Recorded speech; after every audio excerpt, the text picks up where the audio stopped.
Oke, Assalamualaikum warahmatullahi wabarakatuh. Ketemu lagi dengan saya di mata pelajaran matematika di pertemuan yang pertama. Nah, sebelum memulai, mari kita baca Bismillah bersama-sama. Bismillahirrahmanirrahim. Oke, selamat datang di kelas 12. Saya ucapkan kepada seluruh siswa, walaupun kalian sekarang sedang melaksanakan prakrin, tapi pembelajaran jarak jauh tetap bisa berjalan. Sebelum menginjak ke materi, saya sampaikan dulu apa saja yang akan kita pelajari di kelas 12 semester 5 kali ini, yaitu ada pengertian statistik.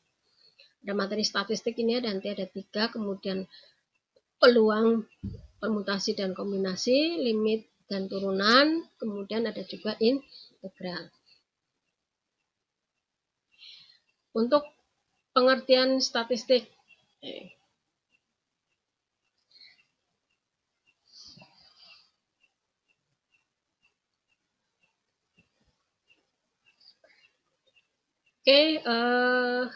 nanti di sini saya hanya menyampaikan materi sedikit saja ke pengertian, belum sampai ke perhitungan. Walaupun kalian sedang melaksanakan prakrin, tapi diharapkan kalian bisa tetap mengikuti pembelajaran jarak jauh.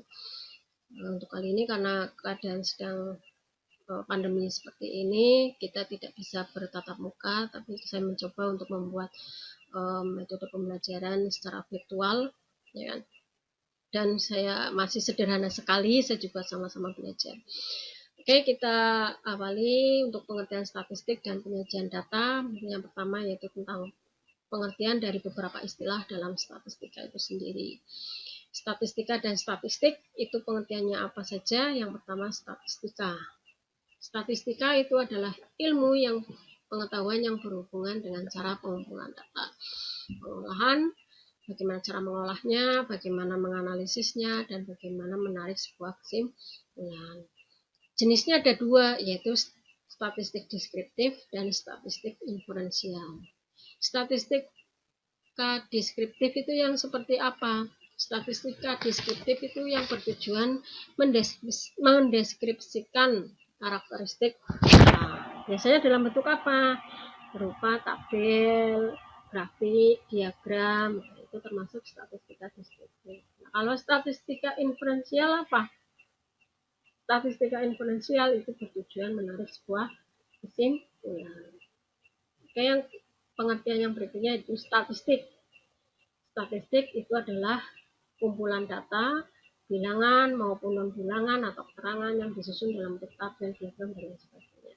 Jadi statistika itu ilmunya, statistik itu wujudnya atau dalam bentuk datanya. Oke, kita lanjutkan lagi pengertian populasi dan sampel. Populasi, mungkin yang sering kalian dengar itu istilah sampel ya, tapi kalau populasi kan mungkin belum.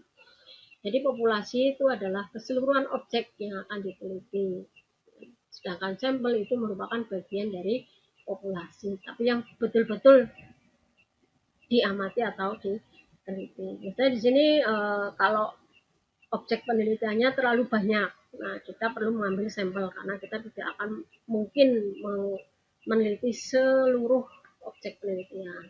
Ya. Misalkan contoh, kita mau meneliti prestasi belajar siswa SMK YPLP tahun pelajaran 2020-2021. Kalau siswa SMK YPLP di tahun itu jumlahnya 2.100, kita kan nggak mungkin ngecek, kita nggak mungkin neliti semuanya, makanya kita ambil sampelnya. Berarti di sini populasinya siapa aja? Populasinya ya 2.100 siswa SMK YPLP di tahun 2020-2021. Sampelnya bisa kita ambil 100 atau mungkin 50 anak, nah, terserah. Cuma kita ngambilnya jangan yang pintar-pintar, mentang-mentang kita meneliti tentang prestasi belajar kita ambil yang pintar-pintar, jangan. Tapi mungkin akan lebih bagus kita ambil secara acak, dan itu bisa mewakili seluruh kelas. Secara acak tapi kita ambil kelas tertentu itu juga nggak boleh. Data. Nah, data itu adalah sekumpulan informasi, di mana untuk data sendiri itu bentuknya berarti jamak, tapi kalau datum bentuknya tunggal. Nah, sekarang pembagian data. Pembagian data menurut sumbernya ada data intern, ada data ekstern. Data intern itu yang bagaimana? Data intern itu adalah data yang diperoleh dari dalam. Data ekstern, data yang diperoleh dari luar. Kemudian yang selanjutnya adalah menurut sifatnya. Nah, menurut sifatnya itu ada data kuantitatif, ada data kualitatif. Ya. Kuantitatif itu yang bagaimana? Kuantitatif itu adalah data yang dinyatakan dalam bentuk angka atau bilangan. Contohnya adalah umur. Ya. Umurmu pasti kan berapa, bukan apa, dan jawabannya juga pasti angka. Umurmu berapa? 5 tahun, 10 tahun. Ya. Nah, mungkin umurmu berapa, jawabannya muda, kan nggak mungkin. Selain umur, apa kira-kira nomor sepatu, nomor HP, nomor rumah, dan lain sebagainya. Jumlah saudara, ya kan? Pastikan jawabannya dalam bentuk angka. Kemudian yang data kualitatif itu adalah data yang dinyatakan dalam bentuk keterangan atau selain angka. Contohnya apa? Jenis pekerjaan. Ya. Jenis pekerjaanmu apa? Nah, petani, guru, wira swasta, dan lain sebagainya. Jadi jawabannya atau datanya dalam bentuk keterangan. Kemudian jenis kelamin. Ya. Jenis kelaminmu apa? Masuk jawabannya 2, kan nggak mungkin. Jenis kelaminmu laki-laki, perempuan, ya kan. Selain itu apalagi, ya kan? Status martial, ya, jawabannya menikah atau belum menikah, ya kan. Warna favorit, ya kan. Jawabannya ya warna, ada hijau, merah, kuning, ya kan. Kemudian makanan favorit dan lain sebagainya. Itu data kualitatif dan data kuantitatif menurut sifatnya. Dan yang ketiga, yaitu menurut cara memperolehnya. Ada data primer, ada data sekunder. Data primer yang bagaimana? Data primer itu adalah data yang memang dikeluarkan oleh pihak yang bersangkutan oleh pihak yang memang dia mengeluarkan. Kemudian sekunder itu dia peroleh dari pihak lain. Contohnya misalkan kita mau cek tagihan listrik bulan Juli misalkan.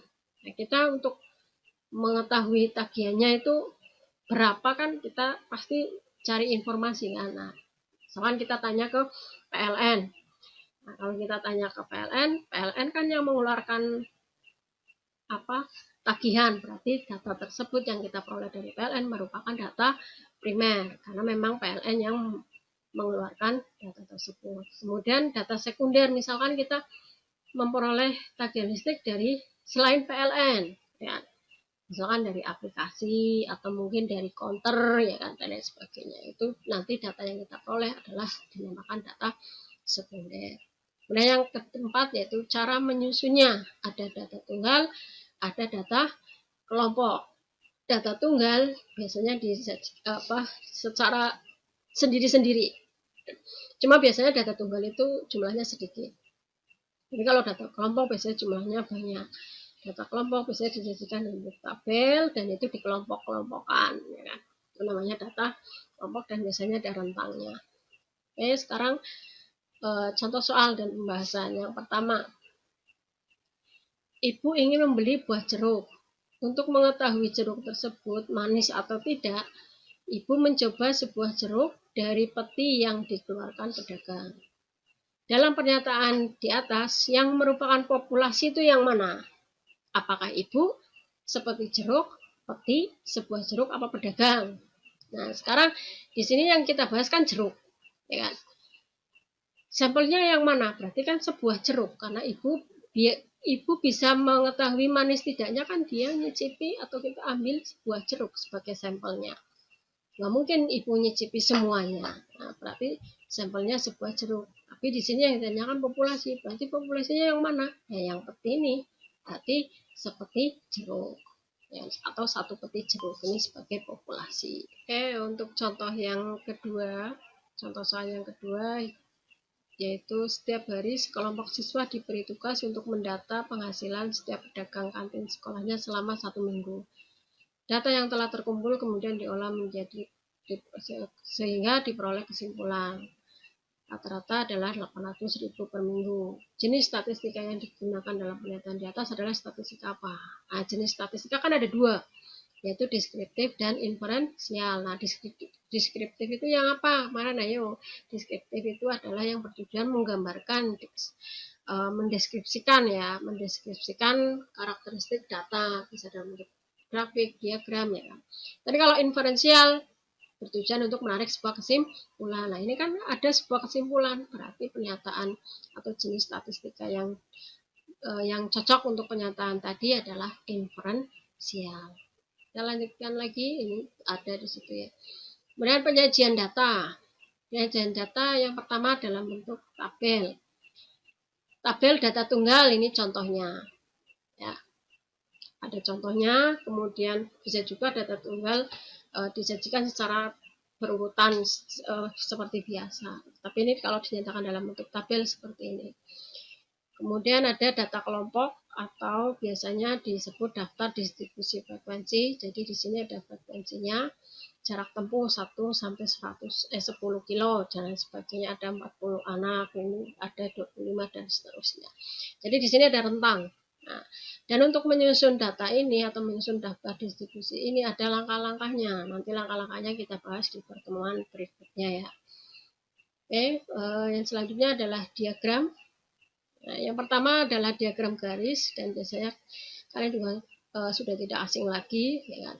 Jadi di sini ada menyatakan tentang tahun, harusnya di sini cantumkan tahun, kemudian di sini secara vertikal sumbu Y ya, kalau dalam koordinat kartesius itu menyatakan jumlah anggaran dalam miliar rupiah. Jadi tahun 2003 ada 900 miliar dan seterusnya.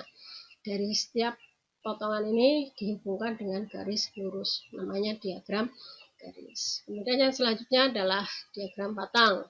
Nah, diagram batang di sini berarti dinyatakan dalam bentuk batangan-batangan di sini. Jadi secara vertikal ada dinas yang secara horizontal dinas, yang vertikal adalah dalam triliun rupiah. Ini keterangannya di sini, harusnya di sini ya. Nanti ini ada 51, di sini harus tercantum angkanya ini di setiap puncak-puncak batangan yang ada. Dan ini tidak berhubung ya. Nanti kalau ini berhimpit namanya bukan diagram batang lagi, tapi histogram. Nanti kita bahas di pertemuan berikutnya lagi. Diagram batang bentuknya juga ada yang seperti ini. Ya, ini kurang angka ya, seharusnya di sini cantumkan angka. Kemudian ada diagram lingkaran. Nah, diagram lingkaran dinyatakan dalam bentuk lingkaran. Nah, lingkaran ini nanti ada potongan-potongannya. Satu lingkaran kalau kita nyatakan dalam persen adalah 100%, dan biasanya ini kan ada 5 potongan. Biasanya dari 5 ini ada minimal 1 potongan yang belum diketahui. Nah, yang salah ini belum ada. Berarti untuk menentukan ini dari mana? Ya 100% dikurangi persentase yang ada di sini yang sudah diketahui. Nanti kita terapkan dalam bentuk soal. Yang selanjutnya adalah diagram gambar. Nah, diagram gambar di sini misalkan data cita-cita dari siswa suatu sekolah yang bercita-cita jadi guru. Ada di sini ada 5 gambar. Tapi di sini ada keterangan, harus tercantum keterangan. Lambang, biasanya diagram gambar itu sama saja dengan batang daun atau diagram lambang sama saja. Nah, di sini harus ada keterangan. Lambang yang ada di sini menyatakan berapa. Nah, kalau ini boleh menyatakan 2 siswa, boleh menyatakan 6 siswa, dan seterusnya, terserah. Ya. Kita misalnya ini ada 2 siswa, berarti yang bercita-cita menjadi guru ada berapa gambar? Ada 5. Sedangkan 1 gambar menerangkan 2 siswa, berarti ada 10 siswa. Yang ilmuwan berarti ada 4 siswa, dan seterusnya. Cuma kesulitannya di sini untuk diagram lambang atau gambar, ketika ada angka 1, misalkan atlet yang bercita-cita menjadi atlet ada 9. Nah, kalau 9 berarti kan ada 4 gambar, itu kan baru 8, baru gambar separuh gitu kan. Nah, ini kalau 2, nah kalau di sini menyatakan 5. Nah, untuk nah, contohnya ini ada diagram atau diagram lingkaran ya, persentase baca tabel di samping. Di sini ada umum, buku pelajaran, buku cerita, majalah, dan surat kabar. Nah, di sini pasti ada nominal angka ya. Jika pembaca buku cerita, 9% ada 135 orang. Jumlah pembaca buku pelajaran ada berapa? Nah, ini kan belum diketahui. Berarti ini kita cari dulu berapa persen ini. Baru kita cari jumlah siswa, jumlah orangnya. Nah, ini dengan ini 13 dengan 32 berarti 45. 45 dengan 26 berarti 71 dengan 9 berarti baru 80%. Untuk mencapai 100% kurangnya berapa? Kurangnya 20%. Berarti yang ditanyakan 20%-nya. Ya. Nah, ini 135 orang itu untuk 9%. Nah, berarti untuk mencari jumlah yang membaca buku pelajaran, berarti kita kalikan silang. 9 kali X 125 kali 20%. Kali 20 ya, berarti 9-nya menjadi pembagi. Berarti tinggal dikalikan bagi 9. 300 siswa. Jawabannya adalah D. Oke, kita latihan soal ya.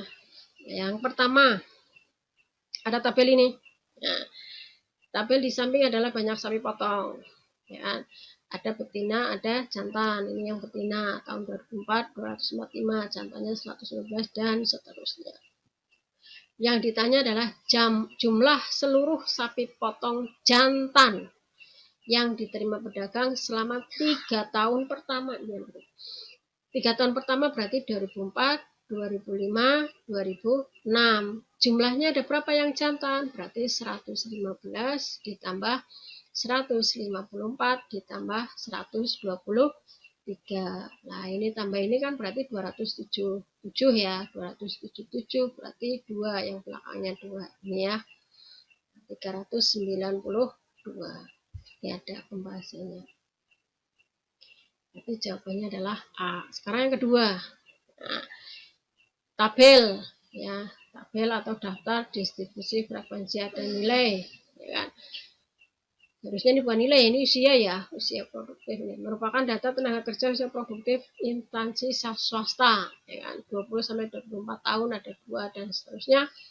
Yang ditanyakan jumlah tenaga kerja yang berusia di atas 39 tahun. Berarti yang di atas 39, berarti dari 40 sampai 54. Ini ada berapa? Ya, tinggal dihitung. 8 tambah 9 tambah 5.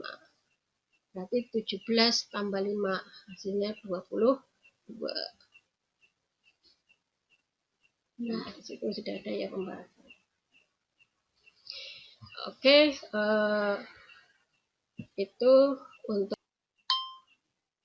ini tugas untuk pertemuan pertama. Tadi sudah saya sampaikan materinya. Silakan kalian untuk dicoba, dipahami, kemudian kerjakan soal 3 nomor ini. Yang pertama, sebut dan jelaskan pengertian data kualitatif dan data kuantitatif. Jadi kualitatif pengertiannya apa, kuantitatif pengertiannya apa, kemudian sebutkan contohnya masing-masing sebanyak 5 buah. Kemudian yang kedua adalah ada data di samping, ada menunjukkan cara yang ditempuh oleh 180 siswa, berarti keseluruhan ada 180. Kemudian yang ditanyakan adalah jumlah siswa yang naik becak. Naik becak ini kan belum diketahui. Nah, kalian cari dengan kurangnya berapa persen biar menjadi 100. Nanti baru kalian cari jumlahnya nanti ada berapa siswa. Dan yang ketiga, diagram batang berikut merupakan data tentang kegemaran hobi dari 40 orang. Jadi ini jumlah keseluruhan 40 siswa. V membaca ada 10, B mendengar musik ada 5, X dan seterusnya. Yang ditanyakan apa? Persentase siswa yang gemar olahraga, berarti yang X ini 8. Nah, persentasenya berapa? Tinggal kalian cari. Kemudian kalau ada kesulitan dalam mengerjakan atau memahami materi, bisa kalian tulis di kolom komentar pada Google Classroom kalian. Kemudian untuk tugas ini silahkan dikerjakan di buku, kemudian nanti hasilnya berikut caranya, kemudian hasilnya kalian foto, dan foto itu tinggal kirimkan ke WA saya di 081542 atau bisa juga kirim di kolom komentar. Tapi ingat, hasil pekerjaan kalian jangan lupa dikasih nama di pojok kanan atas pada buku tulis kalian. Oke, jika ada pertanyaan silakan bisa WA atau tulis di kolom komentar. Insya Allah saya akan menjawab. Mudah-mudahan video kali ini bisa memberi sedikit pencerahan pada kalian, sedikit pemahaman, walaupun mungkin jauh dari sempurna. Tetap semangat. Saya tunggu hasil pekerjaan kalian sebelum pertemuan berikutnya, yaitu minggu depan. Mungkin itu pemaparan dari saya. Saya tunggu hasil pekerjaan kalian. Jika ada salah kata, saya mohon maaf. Sampai di pertemuan berikutnya, yaitu materi selanjutnya. Terima kasih. Assalamualaikum warahmatullahi wabarakatuh.